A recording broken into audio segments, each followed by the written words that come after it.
शीला प्रभुपाद की जय, गुरु गौरांग की जय। कल के सत्र में हमने सुना था किस प्रकार से रामचंद्र खान को उसके कर्मों की सजा मिली।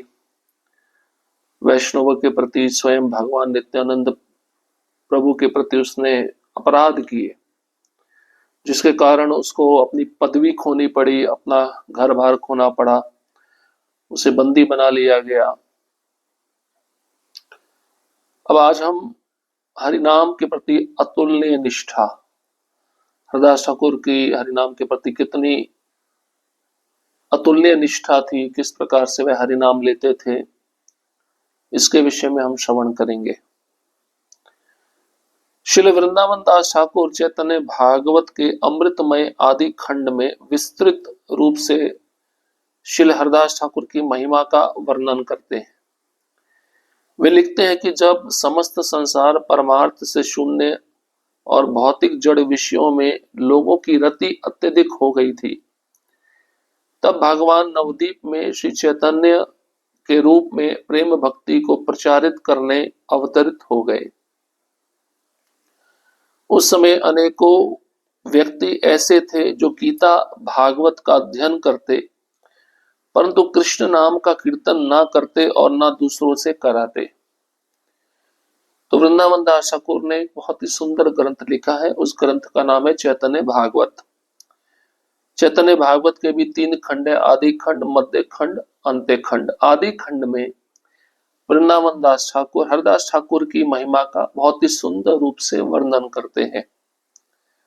तो वृंदावन दास ठाकुर आदि खंड में लिखते हैं कि जब सारा संसार भगवान की भक्ति से शून्य हो गया था और सारे लोग भौतिक जड़ विषयों में रति उत्पन्न करने में लगे हुए थे, प्रेम उत्पन्न करने में लगे हुए थे, तभी भगवान नवदीप में श्री चैतन्य के रूप में संसार को प्रेम भक्ति प्रदान करने के लिए अवतरित हुए।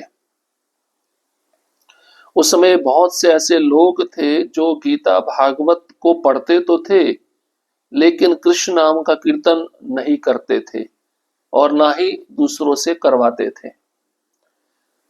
तो अगर भगवत गीता भागवतम पढ़ रहे हैं तो उसका निष्कर्ष क्या है? हरि नाम लेना, हरि नाम स्वयं भी लेना और दूसरों से भी बुलवाना।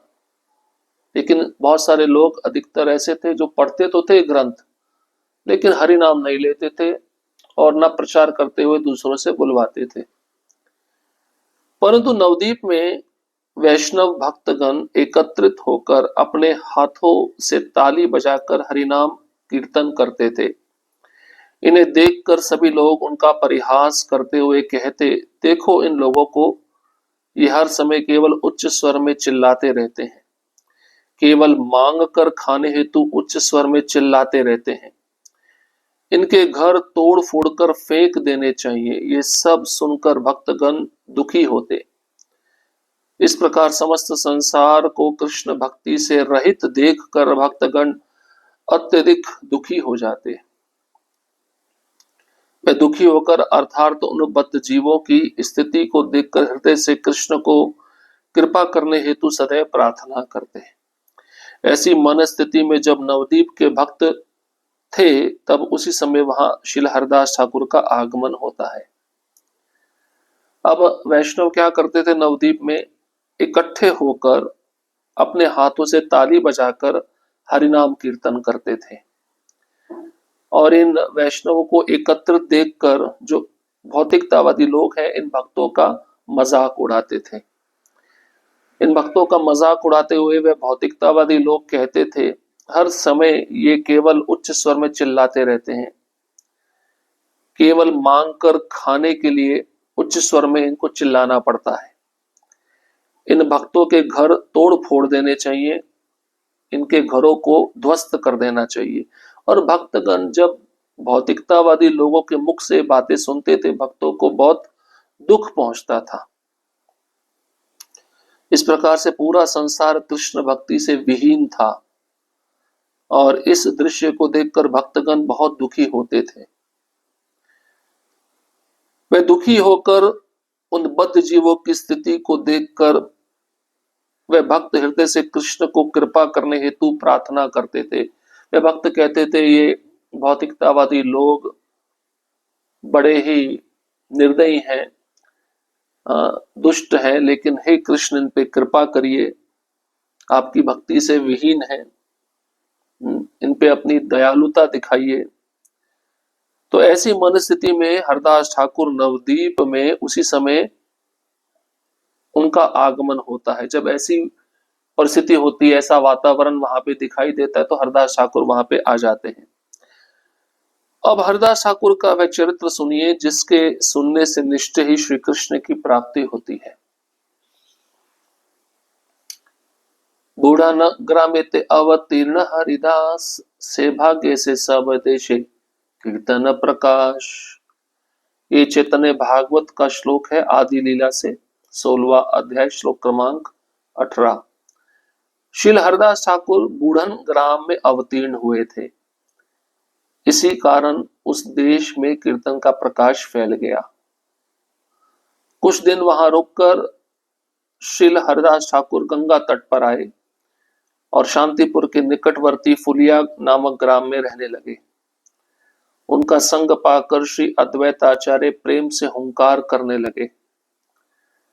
उनके आनंद की कोई सीमा न रही। हरदास ठाकुर भी अद्वैत आचार्य के संग से श्री गोविंद रस समुद्र की तरंगों में निमज्जित होने लगे। प्रतिदिन हरदास ठाकुर गंगा के किनारे किनारे निरंतर आनंद पूर्वक उच्च स्वर से कृष्ण कृष्ण बोलते हुए भ्रमण करते रहते थे। अब हरदास ठाकुर जब नवदीप में आए, कुछ दिन वहां रुके, गंगा के तट पर आए और शांतिपुर के पास के फुलिया नामक गांव में पहुंच गए। अब शांतिपुर में अद्वैत आचार्य रहते थे। अद्वैत आचार्य हरदास ठाकुर का संग पाकर हुंकार भरने लगे प्रेम से। अद्वैत आचार्य की आनंद की कोई सीमा न रही। हरदास ठाकुर भी अद्वैत आचार्य के संग से कृष्ण प्रेम में निमज्जित होने लगे। जब दो वैष्णव और महान उच्च स्तर पर हो एक साथ मिले तो उनमें कृष्ण प्रेम स्वाभाविक रूप से बढ़ता जाता है। अब रोज हरदास ठाकुर गंगा के किनारे किनारे निरंतर आनंद पूर्वक उच्च स्वर से कृष्ण कृष्ण बोलते थे और भ्रमण करते रहते थे। अब वैष्णव का कार्य क्या है? कृष्ण का नाम लेना, कृष्ण का गुणगान करना, कृष्ण के विषय में दूसरों को बताना, ये वैष्णव का कार्य है। हरदास ठाकुर विशेष सुख से विरक्तों के अग्रगण्य थे। उनका श्रीमुख निरंतर कृष्ण नाम से परिपूर्ण रहने के कारण धन्य था। क्षण भर के लिए भी वे कृष्ण नाम से विरत नहीं होते थे। सर्वदा भक्ति रस में निमग्न होकर अनेक रूपों में परिवर्तित होते रहते थे। कभी वे अपने आप ही नृत्य करते तो कभी मत सिंग लगते, कभी खूब जोर से हुंकार मारकर गरजते और कभी मूर्छित होकर गिर पड़ते, कभी चित्कार कर कोई श्रेष्ठ व्याख्या करते। अश्रुपात, पुलक, हंसी, मूर्छा, प्रस्वेद आदि श्री कृष्ण भक्ति के जितने भी मार्मिक विकार हैं, वे सब श्री हरदास ठाकुर के नृत्य आरंभ करने मात्र से उनके श्री अंग में प्रकट हो जाते थे। ऐसी अद्भुत आनंदाश्रु धारा बहने से उनका सब शरीर भीग जाता, जिसे देखकर पाषंडी भी परम आश्चर्यचकित हो जाते थे। उनके श्री अंग में ये कैसी अद्भुत पुलकावली होती थी कि जिसे देखकर ब्रह्मा और शिव भी चकित हो जाते। अब हरदास ठाकुर तो वैरागियों में अग्रगण्य है। सभी विषय सुख उन्होंने त्याग दिया है और हरदास ठाकुर का मुख निरंतर कृष्ण नाम से परिपूर्ण रहता है। इस कारण वे धन्य हैं। क्षण भर के लिए भी हरदास ठाकुर कृष्ण नाम को छोड़ते नहीं थे। उनकी जीवा पर सदैव कृष्ण नाम नृत्य करता रहता था।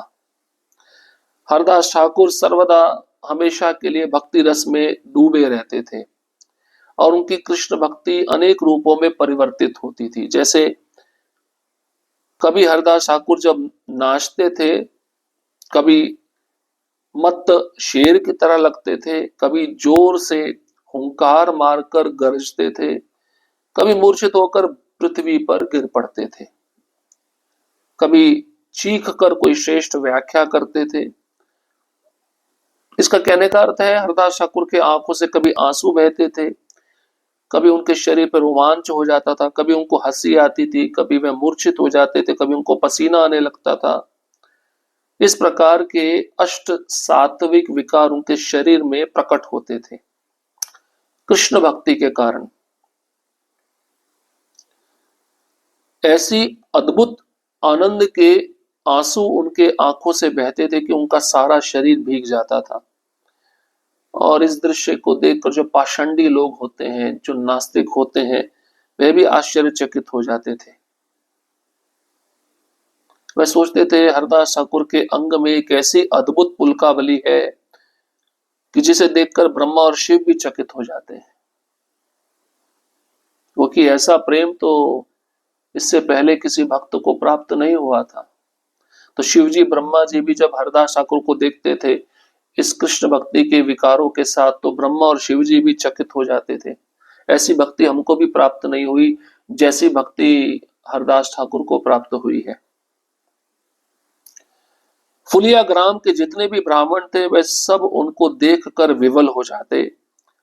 सब लोगों का श्री हरदास ठाकुर पर बड़ा विश्वास हो गया था, इसलिए वे फुलिया में ही रहने लगे। श्री हरदास ठाकुर गंगा स्नान करके निरंतर उच्च स्वर से श्री हरिनाम संकीर्तन करते हुए सर्वत्र विचरण करते रहते। तो फुलिया नाम का गांव था जिसमें बहुत सारे ब्राह्मण रहते थे। जब ये सारे ब्राह्मण हरदास ठाकुर की भक्ति को देखते थे तो विवल हो जाते, उनका भी हृदय पिघल जाता था। इस तरह से श्री हरदास ठाकुर के प्रति वहां के ब्राह्मणों का बड़ा विश्वास हो गया था, वहां के गांव के लोगों का बड़ा विश्वास हो गया था। इसलिए हरदास ठाकुर फुलिया गांव में ही रहने लगे। रोज हरदास ठाकुर गंगा स्नान करने जाते। गंगा स्नान करने के पश्चात उच्च स्वर में हरिनाम संकीर्तन करते करते सब जगह विचरण करते थे। एक दिन काजी ने उस देश के अधिपति के पास जाकर इनका समस्त विवरण कह सुनाया। हरदास यवन होकर हिंदू का सा आचरण करता है, आप उसको बुलाकर अच्छी तरह से विचार कीजिए। पापी काजी के वचनों को सुनकर वह पापमती अति शीघ्रता से हरदास को पकड़वा कर ले आया। कृष्ण कृपा से श्री हरदास ठाकुर को ये यवन विचारक का तो क्या, काल का भी भय नहीं था। वह उसी क्षण कृष्ण कृष्ण उच्चारण करते हुए चल दिए और प्रदेशाधिपति के सामने उपस्थित हो गए। अब एक दिन की घटना है, काजी उसी फुलिया ग्राम में रहता था। उसने उस देश के अधिपति राजा के पास जाकर हरदास ठाकुर का विवरण सुनाया कि एक व्यक्ति है हरदास ठाकुर जो मुसलमान परिवार में जन्मा है, लेकिन उसका आचरण हिंदू जैसा है। तो आप उसको बुलाइए, विचार करिए, मुसलमान परिवार में जन्मा है तो हिंदू जैसा आचरण वह क्यों कर रहा है। तो ये काजी जो था पापी था। उसके वचनों को सुनकर वह राजा भी पापमती हो गया। उसने बड़ी जल्दी से हरदास ठाकुर को पकड़वा लिया और अपनी सभा में बुलवा लिया। अब कृष्ण कृपा से हरदास ठाकुर को कौन भय दे सकता है, काल भी उनसे भयभीत होता है, तो ये यवन अधिपति हरदास ठाकुर के मन में क्या भय पैदा करेगा। जैसे हरदास ठाकुर उस सभा में पहुंचे, उसी क्षण उस सभा में कृष्ण कृष्ण का नाम वह उच्चारण कर रहे थे। उसी परिस्थिति में प्रदेशाधिपति के सामने हरदास ठाकुर को उपस्थित किया गया। हरदास ठाकुर के आगमन को सुनकर सब सुसज्जन साधुगण हर्ष एवं विषाद को प्राप्त हुए। बंदी घर में जितने बड़े बड़े लोग थे वे सभी हरदास ठाकुर के वहां आने की चर्चा को सुनकर हृदय में अति हर्षित हुए। वे विचार करने लगे कि हरदास ठाकुर परम वैष्णव हैं, उनके दर्शन से हमारा बंदी होने का दुख समाप्त हो जाएगा। कारागार रक्षकों को अनुनय विनय से अनुकूल बनाकर बंदीजन हरदास ठाकुर को निर्मेष दृष्टि से देखने लगे। हरदास ठाकुर बंदियों के पास पहुंचे तथा सब बंदियों को देखकर मन ही मन उन पर अपनी कृपा दृष्टि निक्षेप की। हरदास ठाकुर के चरण दर्शन कर सब बंदी जन उन्हें प्रणाम करने लगे। घुटनों तक लंबी उनकी भुजाएं हैं, कमल जैसे नेत्र एवं सबके मन को हर लेने वाला उनका अनुपम मुख चंद्र है। तो हरदास ठाकुर को बुलाने पर वहां पे जितने भी ब्राह्मण थे, सुसज्जन थे, साधुगण थे, उनको खुशी भी हुई और दुख भी हुआ। और कारागार होता है, उसमें बंदी लोग रहते हैं, कैदी रहते हैं, उनको भी बड़ी खुशी हुई। तब हरदास ठाकुर जब कारागार में लाए गए तो वहां पे सभी कैदियों को बड़ा हर्ष हुआ, क्योंकि वे सब कैदी जानते थे हरदास ठाकुर परम वैष्णव हैं, और जब हम उनका दर्शन करेंगे हमारा बंदी होने का जो दुख है वो समाप्त हो जाएगा। तो कारागार में रहने वाले जो रक्षक थे उनको कैदियों ने अनुनय विनय किया कि हरदास ठाकुर को हमें देखने दीजिए, हरदास ठाकुर की कृपा हमको चाहिए। तो हरदास ठाकुर उन कारागार में जो कैदी थे उनके पास पहुंचे। सब बंदियों को देखकर मन ही मन हरदास ठाकुर ने उन पर अपनी कृपा दृष्टि डाली। हरदास ठाकुर के चरण दर्शन कर सभी बंदीजन उन्हें प्रणाम करने लगे। हरदास ठाकुर का वर्णन किया गया है, घुटनों तक उनकी लंबी भुजाएं हैं, कमल जैसे नेत्र हैं और मन को हर लेने वाला उनका सुंदर अनुपम मुख चंद्र है। तो ये बंदीजन हरदास ठाकुर जैसे शुद्ध भक्त का दर्शन पाकर अपने को धन्य मान रहे हैं, अपने को समस्त क्लेशों से मुक्त समझ रहे हैं, इनका भव बंधन छूट गया। तो किस प्रकार के भक्त होंगे हरदास ठाकुर, आप विचार कीजिए। जेल में रहने वाले कैदी भी उनका दर्शन चाहते हैं। तो ये यवनाधिपति जो हरदास ठाकुर को लेकर आया, अब इनके साथ कैसा व्यवहार करेगा, इनके ऊपर क्या अत्याचार करेगा, इसके विषय में हम अगले सत्र में श्रवण करेंगे।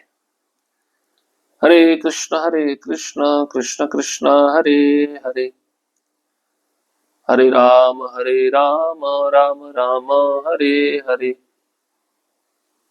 श्रील प्रभुपाद की जय, गुरु गौरांग की जय।